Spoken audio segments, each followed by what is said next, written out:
Hi there, this is the pre-class reading video for class 21.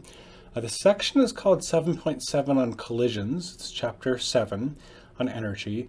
And this actually is a chapter which sort of combines energy with the momentum and the collisions stuff we did from chapter 6. So I do want you to kind of think back to that. And in fact, do you remember, if you remember, we did this demonstration in class. We talked a little bit about the clay ball or the putty, I guess, versus the rubber ball or the sort of bouncy one. And I think when they collided, there was a situation where the one that was made of clay or putty or something fell and just stopped when it hit the ground. So whoop, stops, doesn't bounce, whereas a rubber ball bounces.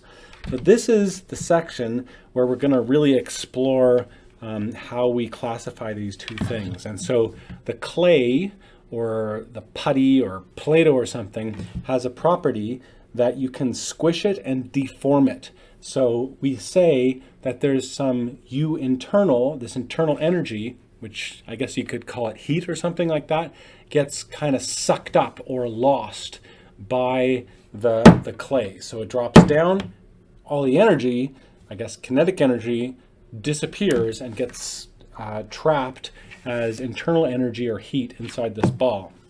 Whereas a rubber ball, it has the property that it doesn't do that.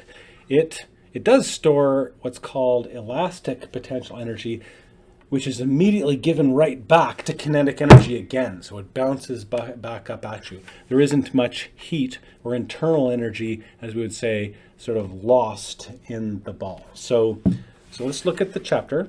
So it's talking about collisions. Two or more objects are in direct contact with each other for a short time interval, such as when a baseball is hit by a bat. And it sort of shows that. I would like you, obviously, to read through the chapter, go through the observational exercises and all that. But let's look. Yeah, so this table 7.8, zoom a little bit in on it, really kind of gives the key idea here. So you classify collisions based on what happens to that energy. So the rubber ball is elastic, so its collisions are elastic. Both the momentum and the kinetic energy of the system, of maybe the two balls that are hitting each other, is constant, it's conserved. So internal energy does not change. The colliding objects don't stick together, they will just ricochet right off each other.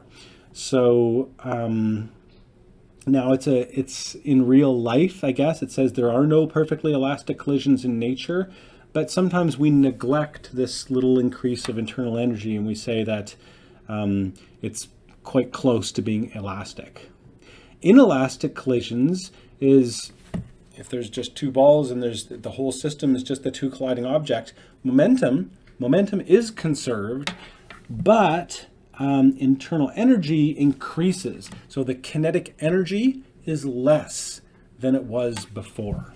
So example, if your volleyball bounces off your arms or something, there's some sort of either damage or a deformation of the object or heat created that just gets lost. So you can't conserve energy in these collisions. And then there's something, the third classification is a totally inelastic collision in which the two colliding objects stick together. So whatever initial relative velocity they have, that relative velocity goes to zero at the end of a totally inelastic collision.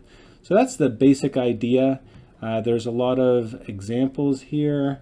You talk about energy. If it's an elastic collision, there's no delta U internal there. So that's section 7.7. I hope that helps. Read through it, and again, we'll talk a lot more about it in class on Friday. Take care. Bye.